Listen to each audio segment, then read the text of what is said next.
Hello friends, आज हम लोग अमीबा के बारे में समझेंगे। अमीबा जो है वो एक प्रोटोजोआ है और प्रोटोजोआ में और भी बहुत सारे एनिमल हैं जिसको हम लोग धीरे धीरे करके समझेंगे एक एक करके। तो प्रोटोजोआ जो होता है वो फर्स्ट एनिमल होता है और प्रोटोजोन्स में लगभग 50,000 स्पीसीज पाई जाती हैं। ये बहुत ही छोटे साइज के होते हैं और इनको सिर्फ माइक्रोस्कोप की सहायता से देखा जा सकता है।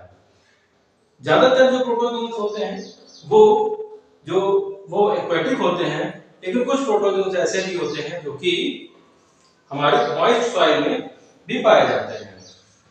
तो प्रोटोजोन इंडिपेंडेंट है, यूकैरियोटिक है और कंप्लीट यूनिसेलुलर ऑर्गेनिज्म है। इसीलिए अमीबा को पढ़ा जाता है कि अमीबा एक सेल से बना हुआ ऑर्गेनिज्म है जो कि अपनी सारी क्रियाओं को करता है। वो ये सभी क्रियाएं जो है कर रहा है, फिजियोलॉजी है, न्यूट्रिशन, रेस्पिरेशन, एक्सक्रीशन, सब कुछ इसके अंदर है। एक सेल की बॉडी है और उसी में ही सब कुछ करता है। तो सबसे पहले अमीबा की सिस्टमैटिक पोजीशन को देखते हैं कि ये कहां पर रखा गया है और क्यों रखा गया। तो इसका जो फाइलम है वो प्रोटोजोआ है। प्रोटोजोआ किस लिए है? क्योंकि ये यूनिसेलुलर है या एसेलुलर ऑर्गेनिज्म कहा जाता है। सार्कोडिना इसका जो है सब फाइलम होता है क्योंकि इसके अंदर जो है वो एक या दो न्यूक्लियाई पाए जाते हैं। स्यूडोमोडिया जो है इसका लोकोमोटरी ऑर्गन होता है। सार्कोडिना है लोकोमोशन के लिए जो है स्यूडोपोडिया पाया जाता है, इसकी क्लास सार्कोडिना है इसलिए। और इसका जो ऑर्डर है वो अमीबिडी है, जो कि इसका मतलब होता है लोब्स, और इसके ये यूनिन्यूक्लिएट हो सकते हैं या मल्टी न्यूक्लिएट बॉडी भी हो सकती है। इसका जीनस जो है वो अमीबा है और इसके अंदर पाई जाती है कॉन्ट्रैक्टाइल वैक्यूल जो कि ऑस्मोरेगुलेशन का काम करती है। स्यूडोपोडिया इसका डिस्टिंक्ट कैरेक्टर है, यूनिन्यूक्लिएट बॉडी होती है। हैबिट और हैबिटेट की बात करते हैं तो ये fresh water, marine water, moist soil, इन सभी जगहों पर पाए जा सकते हैं और ये पाए जाते हैं बहुत ज्यादा अबाउंडेंट मात्रा में पॉन्ड में, लेक्स में, स्ट्रीम्स में, जहां पर गंदगी है या वहां पर काई लगी हुई है, इस तरह की जगहों पे। और साथ ही पाए जाएंगे ये डेड और डिकेइंग जो मैटर होता है वहां पर भी पाए जाते हैं। ये जो सॉलिड सरफेस होती है उसके ऊपर क्रीप करके चलते हैं, ये खाते हैं बैक्टीरिया, फंजाई, एल्गी, इन सभी के ऊपर ये अपना भोजन करते हैं। कल्चर ऑफ अमीबा का कल्चर किया जा सकता है। इसके लिए हम लोग बहुत आसानी से हम लोग अमीबा को लैब में बना भी सकते हैं, उसको रिप्रोड्यूस कर सकते हैं। वो इस प्रकार से इसके लिए एक मेथड होती है जिसको हेयर इन्फ्यूजन मेथड कहते हैं। इसमें हम लोग डिस्टिल्ड वाटर में पत्तियां, घास, ग्रेन या बनाना पील वगैरह होता है, इसको हम लोग उबाल के ठंडा कर सकते हैं, फिल्टर को रख देंगे और हफ्ते भर बाद हम लोग इसको ऑब्जर्व करेंगे तो इसमें ढेर सारे अमीबा जो है ग्रो हो जाते हैं। जनरल मॉर्फोलॉजी की बात करें अगर, तो अमीबा जो है इसका जो साइज होता है वो 0.6 mm की बॉडी भी हो सकती है, जिसको हम लोग देख तो सकते हैं लेकिन एक छोटे से उसकी तरह, मगर ये जो कि ट्रांसपेरेंट होता है तो इसमें सिर्फ न्यूक्लियस वाला पोर्शन ही दिखाई देगा, बाकी सब जो हिस्सा है वो जेली लाइक है, वो ट्रांसपेरेंट है, क्लियर है, कलरलेस होता है और इसके अंदर पाई जाती है हाइलाइन प्रोटेक्शन। इसमें फॉल्स फीट पाए जाते हैं जिसको कि स्यूडोपोडिया कहा जाता है। स्यूडो का मतलब होता है झूठा, पोडिया मतलब पैर, तो इसके अंदर झूठे पैर पाए जाते हैं जिसके द्वारा ये चलता है। और पीछे का हिस्सा यूरोइड है, जब ये स्यूडोपोडिया वाला हिस्सा सिकुड़ जाता है तो इसको जो है यूरोइड कहा जाता है। जो अमीबा का स्ट्रक्चर होता है, अमीबा के स्ट्रक्चर में तीन मुख्य हिस्से हैं। पहला है प्लाज्मा मेम्ब्रेन, दूसरा साइटोप्लाज्म, तीसरा न्यूक्लियस। तो प्लाज्मा मेम्ब्रेन जो होती है वो 1 से 2 माइक्रोन तक की थिक हो सकती है, ट्राई लैमिनर होती है, 3 लेयर की होती है और बनी होती है ये ग्लाइकोप्रोटीन और ग्लाइकोलिपिड्स के द्वारा। इसके अंदर फिम्ब्रिलाई आउटग्रोथ होती है जिनको माइक्रोविलाई भी कहा जाता है। साइटोप्लाज्म की बात करते हैं तो साइटोप्लाज्म एक प्रकार का जो ग्राउंड मैटर है वो द्रव है और साइटोप्लाज्मिक मैट्रिक्स, हाइलोप्लाज्म या सिस्टोसॉल इसको कहा जाता है। ये दो भागों में बटा हुआ है, एक्टोप्लाज्म और एंडोप्लाज्म। आउटर लेयर पे ये एक्टोप्लाज्म है, अंदर की तरफ ये एंडोप्लाज्म पाया जाता है। यही फॉर्मेशन करता है सॉल एंड जेल का, जिसके बारे में भी हम लोग बात करेंगे। तो यहाँ पर एक्टोप्लाज्म जो है jelly like, cytoplasm jelly like है, और ये साइटोप्लाज्म का वो हिस्सा है जो कि ट्रांसपेरेंट है।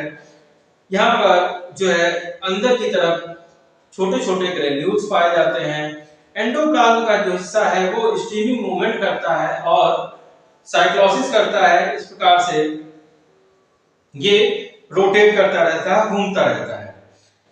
इसके अंदर पाई जाती है कॉन्ट्रैक्टाइल वैक्यूल, इसको हम लोग देख सकते हैं। जो कॉन्ट्रैक्टाइल वैक्यूल होती है उसके चारों तरफ जो होते हैं वो ढेर सारे माइटोकॉन्ड्रिया पाए जाते हैं, जो कि पल्सेटिंग मूवमेंट करते हैं, पल्सेशन करते हैं। जो एक्स्ट्रा वाटर होता है उसको ये बाहर की तरफ निकालने का काम करते हैं, एनर्जी प्रोवाइड करने का भी काम करते हैं। जो पल्सेशन होता है ये ऑस्मो रेगुलेशन, जो वाटर को ये रेगुलेट करते हैं, इस प्रोसेस को ऑस्मो रेगुलेशन कहा जाता है। फूड वैक्यूल्स की बात करें तो फूड वैक्यूल्स जो होती हैं वो छोटी बड़ी बहुत साइज की हो सकती हैं, और ये नॉन कॉन्ट्रैक्टाइल है। हम लोगों ने देखा जो कॉन्ट्रैक्टाइल वैक्यूल है ये पानी को भरती रहेगी और उसके बाद एक समय के बाद जब ये डिस्चार्ज हो जाता है, जो एक्सक्रीटेड प्रोडक्ट होता है उसको लेकर के बाहर आ जाएगी। लेकिन यहाँ पे ये वेरी नहीं करती है, फिक्स साइज की होती है। तो जो फूड वैक्यूल है वो नॉन कॉन्ट्रैक्टाइल फूड वैक्यूल होती हैं। इसके अंदर वाटर वैक्यूल्स भी छोटी छोटी पाई जाती हैं। न्यूक्लियस की बात करें तो इसका जो न्यूक्लियस होता है वो कॉनकेव कॉन्वेक्स होता है, सिंगल सर्कुलर डिस्क लाइक होता है, और इस जो सेंट्रल पार्ट होता है उसमें भरा होता है प्लाज्मा सॉल। जो इसकी न्यूक्लियर मेम्ब्रेन होती है वो पोरस होती है, पतली होती है, डेलिकेट होती है, और इसको कैरियोथिका कहा जाता है। जो न्यूक्लियोप्लाज्म है इसमें बहुत सारे क्रोमैटिन ग्रेन्यूल्स पाए जाते हैं, और ये क्रोमैटिन ग्रेन्यूल्स हम जानते हैं कि यही जो है रिप्रोडक्शन का हेरिडिटी मटेरियल है, यही जो है रिप्रोडक्शन में पार्टिसिपेट करते हैं। जो न्यूक्लियस है वही मेटाबॉलिज्म के लिए भी रिस्पांसिबल है, रिप्रोडक्शन, हेरिडिटी, इन सभी चीजों के लिए ये रिस्पांसिबल होता है। इसके बाद हम लोग देखते हैं फिजियोलॉजी के बारे में। फिजियोलॉजी जो कि वाइटल एक्टिविटी ऑफ अमीबा है, जैसे कि लोकोमोशन। तो locomotion amoeba pseudopodia like structure होता है, झूठे पैर हैं इनके जिनके द्वारा ये चलने का काम करता है। इसमें कई सारे मत थे, कई सारी थ्योरीज थी जो दी गई। तो एडेशन थ्योरी थी जिसमें कि रफ सरफेस पे अमीबा चिपक जाता है और क्रॉल करता हुआ चलता है। तो यहाँ पे अगर किसी चीज को रख दिया गया है तो वो थोड़ी देर के बाद वो दूसरी पोजीशन पे पहुंच जाएगा। इसका मतलब है कि जो अमीबा था वो मूव कर गया, वो आगे की तरफ मूव किया, तो ये जो मेम्ब्रेन पर जो रखा हुआ पार्टिकल था वो आगे की तरफ चला गया है। कॉन्ट्रैक्शन थ्योरी हिंटमैन और सुल्ज ने दी थी, वहीं पर सरफेस टेंशन थ्योरी जो थी वो बर्थोल्ड ने दी थी। वॉकिंग मूवमेंट थ्योरी जो कि सबसे ज्यादा वो वॉकिंग मूवमेंट थ्योरी है जो कि काफी एक्सेप्ट की गई। हालांकि सबसे ज्यादा accepted theory sol and gel theory है, डेलिंजर के द्वारा दी गई थी वॉकिंग मूवमेंट थ्योरी, जिसमें कि अमीबा जो है मूव करता हुआ चलता है, अपने स्यूडोपोडिया को पैर की तरह यूज करता है। जो सॉल एंड जेल थ्योरी है वो हाइमन एंड सुजनुद्दीन और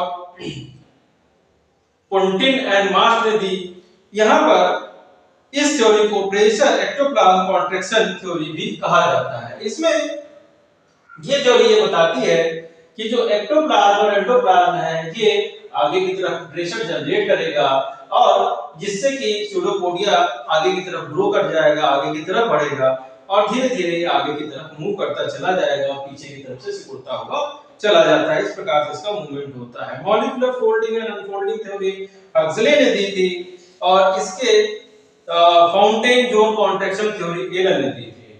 contraction hydraulic theory Rinaldi and John ने दी थी। हम लोग देखते हैं अमीबा में न्यूट्रिशन के बारे में। न्यूट्रिशन अमीबा एक प्रकार का होलोजोइक है, जूट्रॉपिक है, पूरे के पूरे ऑर्गेन को ये निगल लेता है, ओमनिवोरस है। तो ये इंजेस्ट कर लेता है पूरे के पूरे पार्टिकल को, चाहे बैक्टीरिया हो, डायटम्स हो, प्रोटोजोन हो, एल्गा हो, पूरा इसको खा लेता है। इंजेक्शन के लिए इसके पास कहीं स्पेसिफिक माउथ नहीं होता है। तो इसमें वो किसी भी पार्ट पर, जिस जगह पर जो फूड पार्टिकल होगा जब टच करता है तो वहां पर वो माउथ कैविटी बना लेता है। इसमें जो प्रोसेस होता है, तो एक प्रोसेस है इंपोर्ट। इंपोर्ट वो प्रोसेस है जहां पर ये एनिमल पैसिव है, उसको कोई काम नहीं कर रहा है, फूड पकड़ने नहीं जा रहा, बल्कि फूड का पार्टिकल खुद चल के आ गया। अब वहां पर ऐसे में क्या करेगा, ये एक जो है कैविटी बना लेगा और धीरे से उसको जो है बंद कर लेगा, तो वो अमीबा डाइजेशन कर ले जाएगा। इनमें इसके बाद है इन्वेजिनेशन। इन्वेजिनेशन में ये फाइगोसाइटोसिस करता है। ये जैसे कि पानी पिया जाता है उस तरह से ये जो ऑर्गेन होगा उसको ड्रिंक करेगा। इसके बाद सर्कमफेरेंस। सर्कमफेरेंस जब कोई फूड पार्टिकल है और उसके चारों तरफ ये फूड कैविटी बना लेता है, पैकेट यहाँ पर एक कप लाइक स्ट्रक्चर यहाँ पर डेवलप हो जाएगा और जब फूड पार्टिकल अंदर की तरफ चला जाएगा तो ऊपर से ये बंद हो जाएगा, तो फूड पार्टिकल इसके अंदर ट्रैप हो जाएगा। अब एक अगला है, अगर कि कोई फूड पार्टिकल जो कि एक ऑर्गेनिज्म है और मोटाइल ऑर्गेनिज्म है, उसके अंदर मूवमेंट है, वो चलता है, एक्टिव प्रे है, तो ऐसी कंडीशन में जो अमीबा होगा ढेर सारे स्यूडोपोडिया को किनारे से ग्रो करेगा और ग्रो करके वो उनको कैप्चर कर लेगा। बाद में सारे के सारे स्यूडोपोडिया मिल जाएंगे और जो फूड होगा वो अंदर की तरफ कैप्चर हो जाएगा, इसको वो डाइजेस्ट कर लेगा। डाइजेशन ऑफ फूड के लिए जो इसके अंदर बहुत ज्यादा स्पेसिफिक इंटेस्टाइन तो डेवलप नहीं होती है, मगर इसके अंदर कुछ डाइजेस्टिव हार्मोन्स पाए जाते हैं जो कि लाइसोजाइम जो होता है वो एंजाइम सीक्रेट करता है। लाइसोसोम जो होता है वो एंजाइम सीक्रेट करता है। फूड के डाइजेशन के लिए दो मीडियम चाहिए होता है, पहले एसिडिक और दूसरा बेसिक। तो जो एसिडिक मीडियम होगा वहां पर HCl का सिक्रेशन होगा। HCl का सिक्रेशन में जो एक्टिव प्रे है तो उसको किल करेगा, उसके अंदर से जो वाटर होगा उसको वो जो वाटर लॉस होगा, और इसके बाद यहाँ पर फूड का डाइजेशन नहीं होगा मगर फूड जो है लूज हो जाएगा, सॉफ्ट हो जाएगा। अब इसको एब्जॉर्ब करने के लिए एल्कलाइन मीडियम डेवलप होगा और वहां पर जो है ये फूड डाइजेस्ट होगा। अब यहाँ पर कार्बोहाइड्रेट, फैट और प्रोटीन के लिए अलग अलग तरह के एंजाइम्स की बात देखने में नहीं आई है, तो ये जो आगे का प्रोसेस है उसको हम लोग ये वेल डिफाइंड नहीं है। एब्जॉर्प्शन एंड एसिमिलेशन हो जाता है फूड का, और फिर इसके बाद इंजेक्शन होता है जो है वहां पर। यहाँ पर कोई भी अलग से स्पेसिफिक वेंट नहीं है कि फूड को अलग से एनस नहीं है, इसलिए फूड पार्ट के एक पार्ट पर आ जाएगा और वहां से जो वॉल है वो रप्चर कर जाएगी, फूड पार्ट के बाहर की तरफ चला जाएगा, तो फिर ये वॉल आपस में कनेक्ट जो है फिर से मिल जाएगी और जो एक्सक्रीटरी प्रोडक्ट है वो बाहर छूट जाएगा। रेस्पिरेशन अमीबा की बात करें तो श्वसन जो होता है by the process of diffusion होता है। तो जो इसकी लेयर होती है, जो प्लाज्मा लेमा होता है, प्लाज्मा लेमा होती है, वहां से ये by the process of diffusion carbon dioxide अंदर आती है और ऑक्सीजन की जरूरत मेटाबॉलिक एक्टिविटी के लिए भी होती है, केमिकल रिएक्शन के लिए भी होती है, एनर्जी के जनरेशन के लिए भी होती है। तो इस प्रकार से जो है यहाँ पर ये सारी प्रोसेसेस होती हैं। इसके बाद हम लोग देखते हैं जो रिप्रोडक्शन 3 प्रकार से होता है। एक पहला होता है बाइनरी फिजन। अगर अमीबा के पास खाने के लिए सफिशिएंट फूड है, वो ग्रो कर रहा है अच्छी तरह से, एनवायरमेंटल कंडीशन फेवरेबल है, तो ऐसे कंडीशन में जो अमीबा होता है वो बाइनरी फिजन करता है। बाइनरी फिजन के 4 फेज होते हैं, मेटाफेज, प्रोफेज, मेटाफेज, एनाफेज और टीलोफेज, जिसमें जो न्यूक्लियस रीजन है वो उसमें जो क्रोमैटिन थ्रेड्स होते हैं मेटाफेज में आकर के एक जगह पर इकट्ठा हो जाते हैं, एनाफेज पे 2 भागों में बढ़ जाते हैं, आधे आधे जो है वो माइटोसिस की जो प्रोसेस होती है उसी तरह से ये 2 अलग अलग अपोजिट पोल पर चले जाते हैं। और टीलोफेज में वहां पर जो न्यूक्लियर मेम्ब्रेन है वहां प्रेजेंट हो जाती है और एक अमीबा 2 भागों में टूट जाता है। दूसरी जो प्रोसेस है वो है स्पोरुलेशन। स्पोरुलेशन की कंडीशन उस समय होती है जब अनफेवरेबल कंडीशन है। ऐसी कंडीशन में अमीबा का जो न्यूक्लियस है वो टूटकर 2-3 जो उसकी न्यूक्लियर मेम्ब्रेन है वो टूट जाएगी और क्रोमेटिन थ्रेड्स बिखर जाएंगे 2 या 3 भाग में। यहाँ पर साइटोप्लाज्म के हिस्से में ही चले जाते हैं और वहां पर जो क्रोमेटिन थ्रेड्स है वो अपने आसपास जो है साइटोप्लाज्म की कवरिंग लगाते चले जाएंगे और इस प्रकार से लगभग 200 के आसपास स्पोर्स लाइक जो है डॉटर अमीबी तैयार हो जाते हैं और जब फेवरेबल कंडीशन होगी तो वो जो है ग्रो कर जाएंगे। नेक्स्ट प्रोसेस है उसको इंसिस्टमेंट या मल्टीपल फिजन कहते हैं। जब कंडीशन बहुत ज्यादा एडवर्स हो जाएगी तब ऐसी कंडीशन में अमीबा स्यूडोपोडिया को सिकोड़ लेता है और ये जो 3 लेयर होती है वो उसके ऊपर कवरिंग की तरह काम करने लगती है, सिस्ट का फॉर्मेशन कर लेती है।